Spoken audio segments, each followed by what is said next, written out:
Aquesta exposició al Centre Cívic President Macià és el primer acte de la Setmana Europea de la Prevenció de Residus a Terrassa.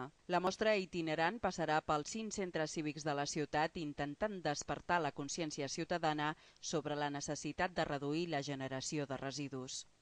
De fet, tots els actes s'emmarquen en la Directiva Comunitària de 2008, on la prioritat és, precisament, frenar l'increment d'escombraries.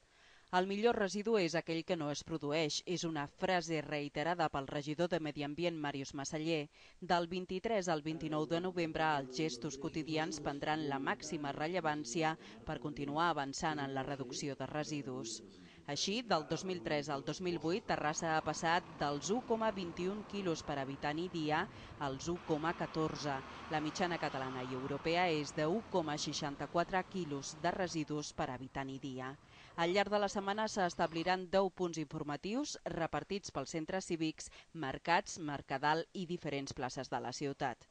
Per la seva part, el Consell Municipal de Medi Ambient ha elaborat un document de compromís per la prevenció de residus que es presentarà al ple de dijous enmig de la Setmana Europea en format d'acord de Junta de Portaveus.